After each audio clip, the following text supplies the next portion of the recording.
Well, welcome everybody to Chinwag Nation, episode 19 on Appreciative Inquiry. Just a couple of quick little housekeeping items. These are our opinions. They're not reflective of past, current, or future employers. It's just us having a good chinwag, having a good conversation about appreciative inquiry, about organizational development, about culture, about many things that leaders have to navigate in today's workplace or even community landscape. Um, we are also only streaming on Facebook and YouTube. However, I set up an event on LinkedIn, so you should be able to view us there on LinkedIn as well. LinkedIn doesn't allow us to respond to your chats. Oh, look, we got our first guest, my son Axel. Good to see you, buddy. Sup? Sup? Hey, I heard from my son as well that if you say tough, it means that you're cool. So you're tough, Steven. Oh, It's thanks, man. super tough, man. I Um, hope he's not trolling us. And He's yeah, I hope not either. We'll have to have a conversation after the fact. But yeah, so Facebook, YouTube, LinkedIn, we're there. But if you type comments on LinkedIn, we're probably not going to be able to respond to you.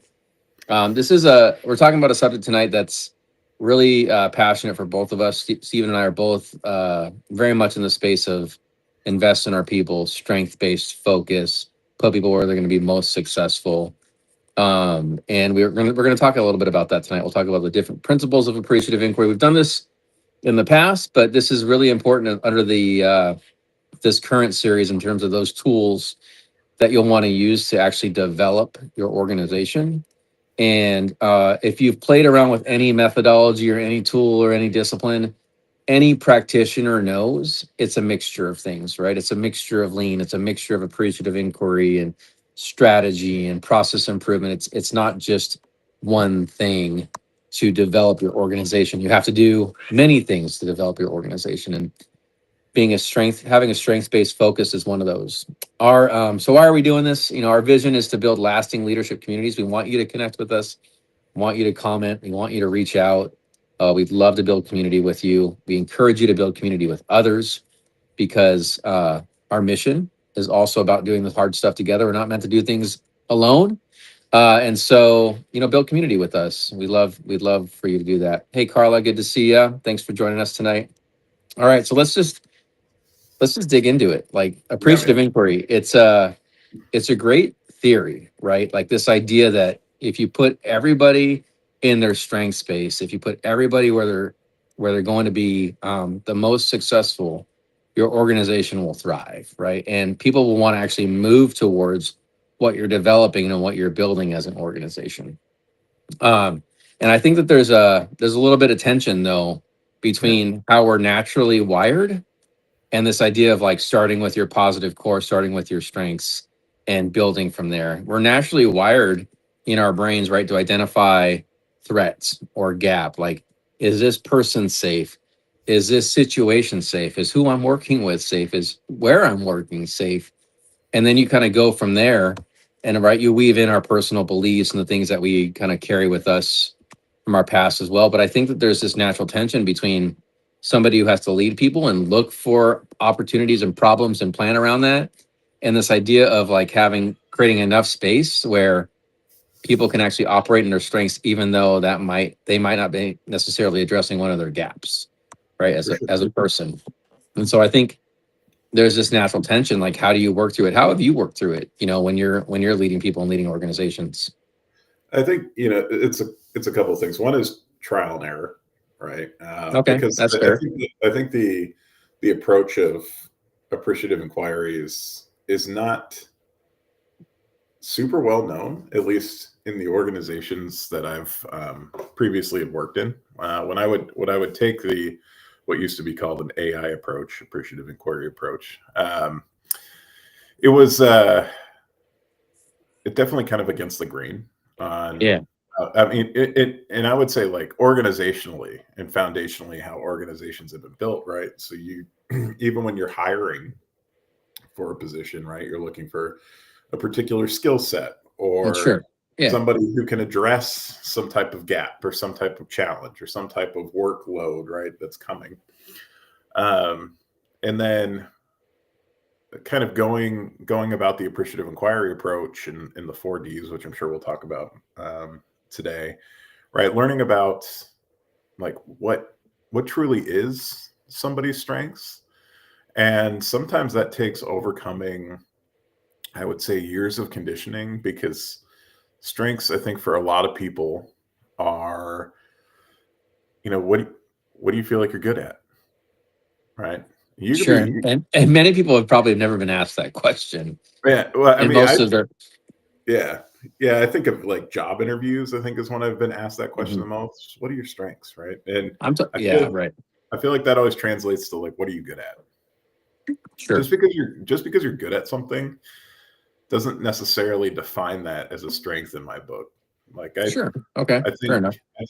when we're doing appreciative inquiry, not only is the thought process um, sort of foundational to, say, like the culture you're trying to build, right? Because it is different, but it's also a norm that you're trying to establish. And strengths, to me, are really like what gets people excited, what fuels Mhm. their soul when they're doing that work. Yeah.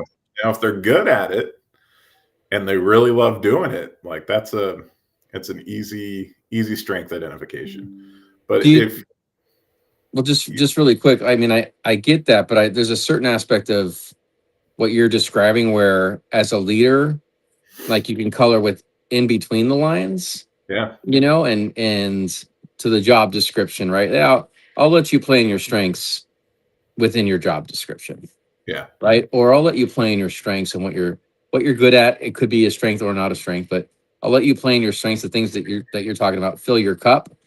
But I'm also going to allow you to color out some lines. I'm gonna let you go play in yeah, another unit, right? Because you're really good at technical analysis, right? As an example, and the job itself might not provide that. yeah. And I'd say like that's always been the biggest challenge, right? Is Mhm. you it kind of reminds me like of a game of poker, and I don't want to just relate this to gambling, right? But you're given a hand Mhm. of people, and or I guess this could be any card game, and you have to figure out like how do you best play that hand with what's been given to you. And you Mm. may not necessarily have all the strengths that you need on that team, or you may have um, some bona fide strengths on your team that don't necessarily fit the work that has to get done, or the scope of work that has to get done on your team. And it can be really difficult because so something that we've talked about quite a bit, Brian, is like, I know that you've had this dream of building a strength based Yeah, I org, can talk about that a little bit. right? Yeah. And Yeah. like, I feel like that's the dream when you're able to like scope the entirety of an organization to Sure. the strengths of the people that you're bringing in. But how do you make sure you're finding that alignment, finding that spirit fueling, soul fueling passion within people, letting them run loose and working on that type of work, Sure. right? And so that's why I say trial and error, because Yeah, that's what comes to mind for me is a daily trial and error, right? yeah, Especially when you're organization building. And I need to welcome my amazing, lovely, beautiful wife. Hey, Johanna, good to see you. the number one Uh, thing. number one fan. Got my daughter, or not my daughter, my son on here. My wife. I think they're all watching at this point. Probably from my wife's phone, but yeah, definitely number one fan. But I think you're right. It's that trial and error. I think that goes along with any organization building, right? You have this long-term vision, but you have to take steps every day towards it. And I think that's where the principles come into mind for appreciative inquiry. And kind of I think each principle is a step you could take, Yeah, right? And as a leader, to your point, you're looking for opportunities, and you're keeping your people in mind to play that right hand. Axel said, "No, I'm number one fan." And right, you might have an ace, but the play might be the king. And so I think that's super important, especially to keep in mind when you're doing organizational development. It's not a Each step sometimes can feel like a leap of faith because there isn't always a tangible return back, right? And sometimes you you might see a strength in somebody that they don't see yet. Right. There's many times where I've put people in positions where they don't necessarily have the background, right? They don't necessarily have the built-in confidence yet or experience to do something, but I put them there because I see, right, what they're capable of and their potential and what they've shown me.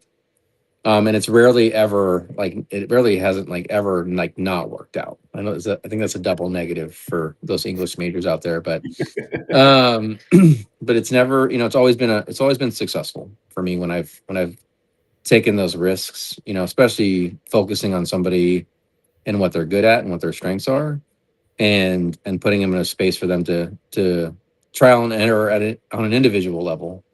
And so that really hits home. It makes sense when you say trial and error. You have to practice it, you have to try it, you have to do it. It can't just be something that some theory, right, or some definition of a tool, right, that you're talking about. You actually have to act it out too. Yeah. So one of the first principles is constructionist, and that I'm going to summarize these. So if anybody has, Chat GPT, Claude, Gemini up, and you're looking up appreciative inquiry, or if you're still, maybe hesitant about AI and you're still using search engines, which actually have AI now, but there's many principles, and they go into detail. David Cooperrider, who came up with this idea of appreciative inquiry, he's got his own website. He actually teaches, I think he still teaches at Case Western University. So there's a whole wealth of material and breadth of material out there for you if you really want to dig into it and take this on as a leader, or maybe introduce it to your team. But the first principle is the constructionist principle, and basically that says what we talk about, we breathe life into, and we end up creating structures within our organization just by talking about it. And I think this is super relevant in the power space. And you and I have talked about power for, gosh, probably going on 8 years now, right? Just power theory and power dynamics and how they work in different organizations. But I think it's really relevant in this space because if you're in a position of power, especially in like a organization that's kind of very hierarchical, if you say something, watch how quickly people run to go do it. And I think that's really relevant here, because if you're talking about people's strengths and you're talking about what's going well and you're talking about things that are working versus focusing on gap all the time, you're going to have a profound impact on the development of your organization just by the words that you use. Yeah. Yeah. And something I want to call out here is as we go through these principles, these happen at both a macro, like organizational level, Yep. and I would say human levels as well, like as you as an individual. Because I remember the first time I learned about appreciative inquiry, there's a lot to be said about the principles as it applies to the organization versus how it applies to myself, and how very similar those are. And I remember, I don't know if this was when you were first learning about appreciative inquiry, Brian, or not, but I remember you shared a quote with me, and I actually like wrote it down on a sticky note for the longest time until it finally fell off of my monitor. But it was this concept of words make worlds, right? Mm-hmm. Yeah, I remember that. Yeah, and that's stuck with me this whole time, right? Mm-hmm. Because the power of words, the power of what like actually comes out of your mouth, what you're putting into existence, right, can drastically change culture, and it can honestly drastically change how you show up every day. There's this it's something I'm not good at, but this concept of like positive reinforcement, right? Like looking in the mirror and telling yourself 5 things first thing in the morning that you like about yourself, right? Like it sets the tone for the day. Like you can wallow in the negative, or you can, build and towards something different. I think it's important to call out for folks that are watching right now or may watch later. There's balance, right, to everything. Yeah. Sometimes you have to problem solve and dig into kind of a root cause and figure out what's going on and focus on the gap. but we're talking about organization building here. And if you look at most current studies and most of the data out there, whether it's Gallup or the SCARF model or any OD training out there, what they say is that we inherently, as human beings, will gravitate towards the positive. We will gravitate towards the engaging, and we will gravitate towards people that talk nicely to us and talk nicely around us. That's what the science shows, right? That the more we invest in our organizations in this way, the more we're going to actually pull to your point, the macro and the micro to whatever goals we have in the organization. But it's a slippery slope, either way. You might get pegged if you're too positive all the time as a Pollyanna, or that person's not real, right? They're fake. And then there's the opposite side. And if people focus on gap too much, then they're negative all the time, right? There's a balance between the two. For sure. It looks like there's some connection between some of our guests.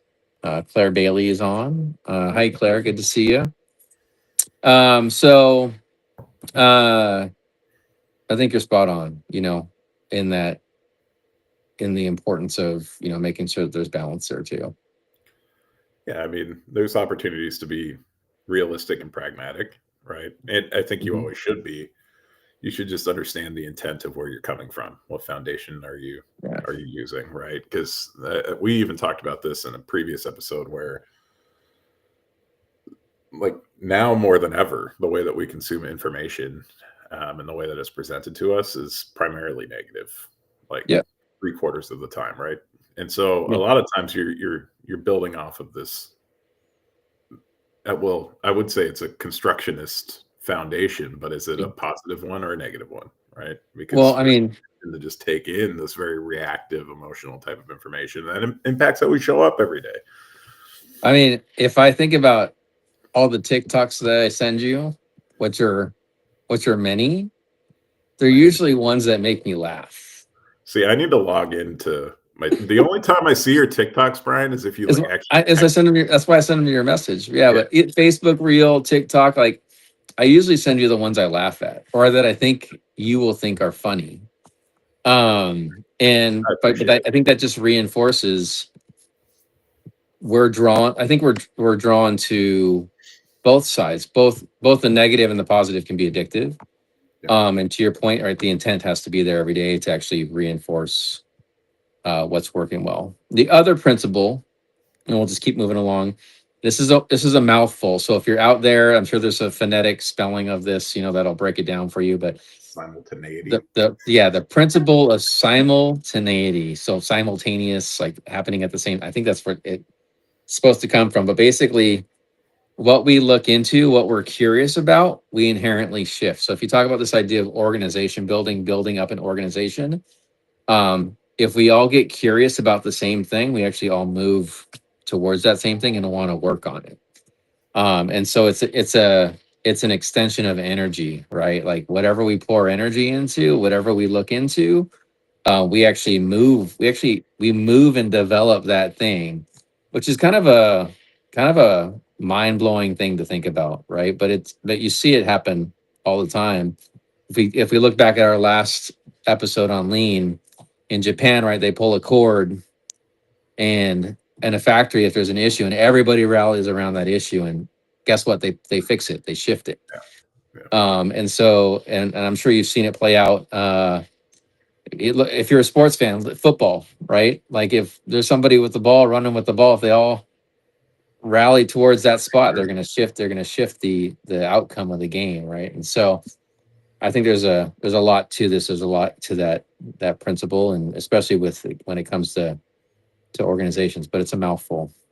Yeah, I think, talking about strategic planning, like that could be a whole episode in and of itself. But I remember in many and many and many strategic planning sessions having this principle sort of in the back of my mind in terms of how focused are you about, what's actually going to be your transformative stories that you want to tell? Sure. And operationally, what do you want to change? Right? What does that look like in the short term and long term? Because I think leadership can really set the tone as to where people focus that curiosity, right? If it becomes a priority, and if you're creating rewards-based incentives and things along those lines around people impacting this particular theme, right? That sort of shifts the direction in which your team is heading, what it is that they're prioritizing. There's a direct connection to this too. Again, if you're looking this up, if you're following along, searching, one of the things that connects to what Steven referenced earlier, which are the 4Ds, which I remember 3 of them off the top of my head, Steven, so you might have to look them up and remind me what they are. It's like discovery, design, destiny, deploy. Like there's, I'm missing one. Discovery, dream, design, destiny, deploy. Yeah. But before you even get into this, like the 4Ds are basically appreciative inquiry's version of like planning, right? Their planning cycle. And before you even get into it, one of the things they call out is identifying your positive core. So you basically take, your entire organization and you have everybody talk about what's working well, right? And you write it all down and you basically identify your positive core. And then you go into this cycle of planning where you're like, these are the things we want to build upon. These are the strengths we want to amplify. These are the things we want. These are the stories we want to tell. And then you go out and you build plans around that idea. And so basically like these principles rely on you identifying that core of positivity, that the core of strengths, whether it's on an individual or team level, and then building off of that. And I think this principle really connects to that idea. The third principle, and I don't, so I'm on a different phone setup here, but so you're gonna have to tell me time too, Steven, because did not put a timer or clock. Okay. There's a third principle, and that's the poetic principle. And this is my favorite of all, because I believe with any change work, with any culture work, with any organizational development, with any team building, with any strategic planning, stories matter. They are the things that you can't always quite wrap your hands around, but they're being told, and they're either being told in a way that's helping you achieve whatever it is you want to achieve, or they're being told in a way that that isn't helping you achieve what you want to achieve. And this is in your home, this is at church, this is in your organization, this is in your community. Those stories that are constantly told, that you breathe life into, are going to develop or not develop, right, your organization and the things that you want to do.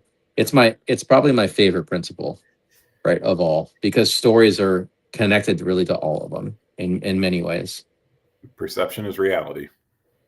I mean, so when I send you all the TikToks, like, what's the story you're telling yourself, Steven? Keep in mind the episode. Keep in mind the episode here. I know you well enough, Brian, that like I feel like I can get down to that core, right? There's been enough adjusting and understanding there, right? But I think it's just, this is something that I've said in every single organization that I've worked for, is that perception is reality. And frankly, like with reality, things can be very real regardless of whether or not they're not true. Sure. That's right. And so if people are telling stories, people are feeling those stories, regardless of whether those stories are true. That's their perception. Yeah. And that can manifest positively and negatively. Yeah, I used to say I used to be in a role where I had supervisors who were my direct reports. I had 5 of them. And when there was a period where we had to hire, I think like 15 people within like a 2-month period. Our business was ramping up. We had to hire really, really fast. And because we had to hire fast, I said, when you're evaluating people coming into our organization, remember that everybody that joins will shift your culture, no matter what, right? They're going to bring experiences and stories in which they're going to view our organization through, and they're going to shift our culture. right? So what are your norms? What are the things that we care about? What are the things that we all want to commit to? And what are the stories that we want to tell on a regular basis as we talk about success, right? Or the things that we need to work on, in an organization. So that was a that was that was foundational, right? Understanding that idea and understanding that people do have their stories, their beliefs, and they bring them with them wherever they go. And to your point, they can make or break an organization. So there's two new principles I actually just as I was preparing for tonight. There's actually four more. There's two new ones that they talk about. But we'll cover the two OG, principles, and then we'll get into these new ones that I'm curious I of was the new able ones. to. I think I only know the 5. Yeah. There's wholeness and enactment. But anticipatory, the fourth principle, anticipatory, basically what we imagine, we pull forward into the future. And when I think about this, I can't help but think about vision boards, Yeah. and cutting out the little pieces of paper and putting them on the poster board and taping them, and then you just you write words, and like this is what you want to accomplish. This is your vision for the future. And on a personal note, every time I've done one, I've realized, right, Yeah. that vision. So this principle has played out for me many times. Like what we anticipate, we bring forward and we bring into the world. So if you're anticipating things aren't going to work out, then but you're inherently contributing to things not working out. I forget who the famous philosopher was who talked about this idea, but basically, like, the things that we imagine, the things that we envision, the things that we think about, we pull forward into our world. Yeah. And maybe it was Einstein, but um, I believe that I've experienced it personally. Yeah. Yeah. And I think the point you're making is important to call out the fact that, like, these principles are not mutually exclusive. They all play into each other, right? Yeah, Like, that's right. there's a strong level of overlap here in the sense that, if you, for example, if you build a vision board, right, like, Yes. you're now sort of pushing towards that focus of that simultaneity principle, right? Hmm. And depending on where your mind is at when you're creating that vision board, that constructionist principle will be there. And It's true. what you put out into the world is what ultimately a lot of times is going to be realized. The term self-fulfilling prophecy wasn't created for no reason, right? Like, that's That's right. that can happen. Both Yeah. good and bad. So Yeah, I can't help but think about uh the fact that it's 2026 here in about a month, and it's time for the next year's vision board. So I gotta get to work, man.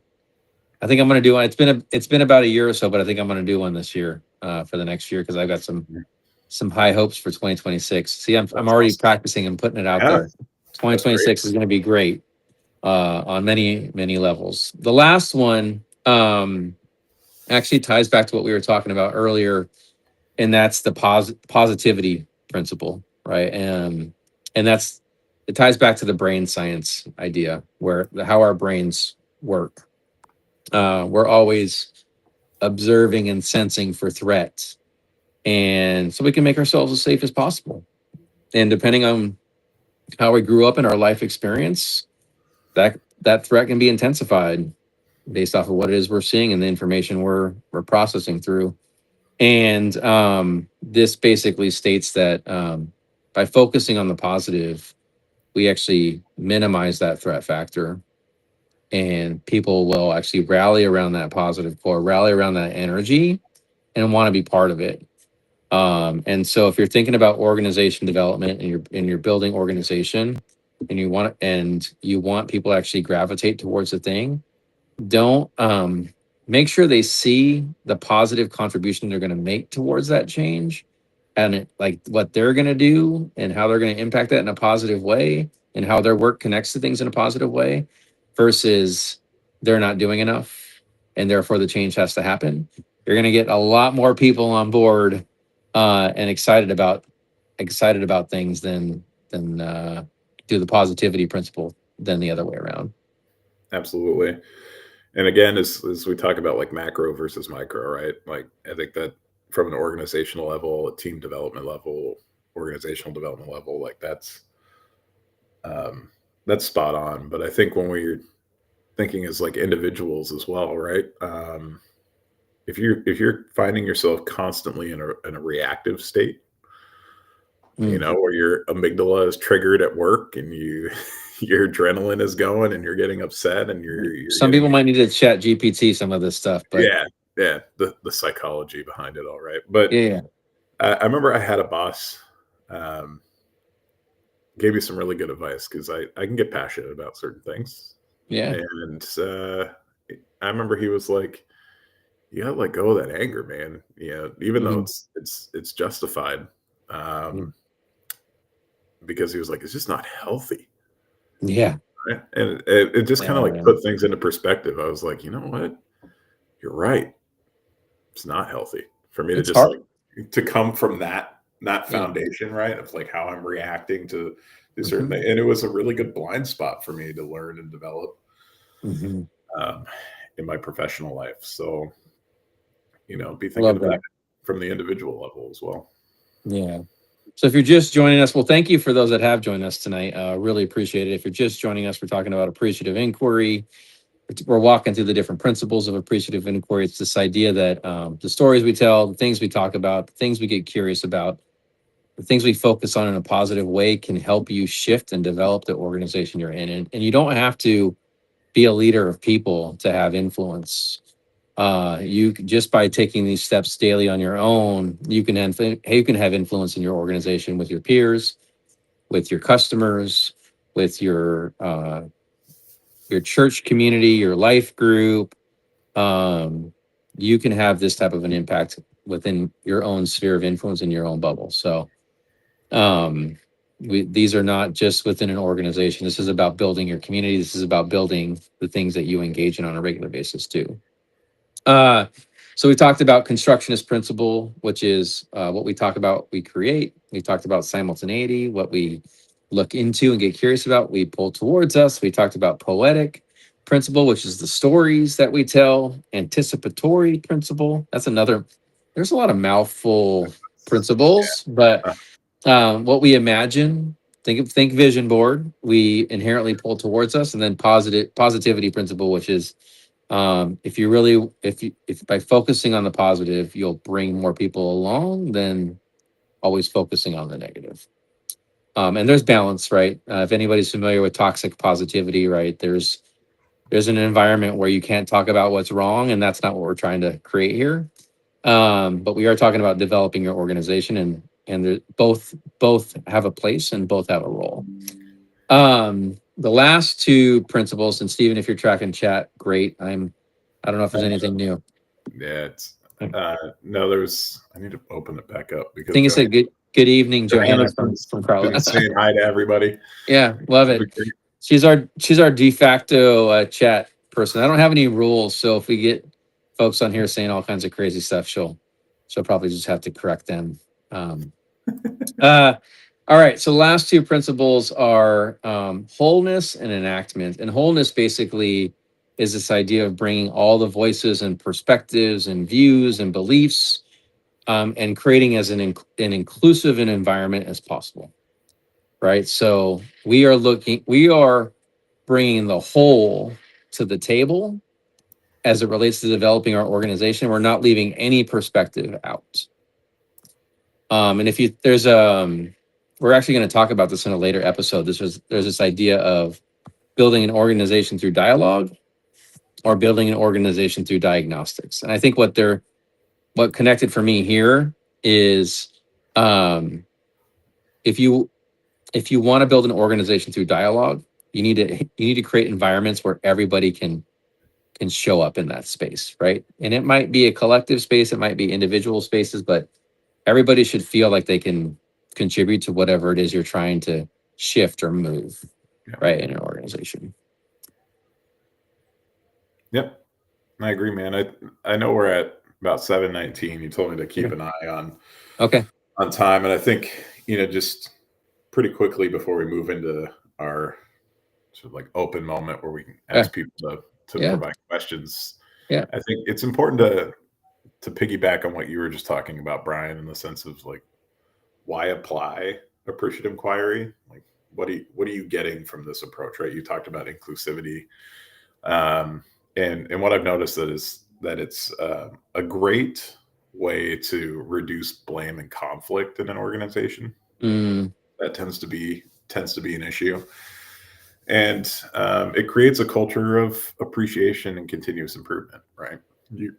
Doing appreciative inquiry to be able to move forward, and it's coming from an appreciation standpoint. And I remember the first time I heard about appreciative inquiry, I was curious about, like, when do I apply this, right? Is this supposed to be like in every single conversation that I have?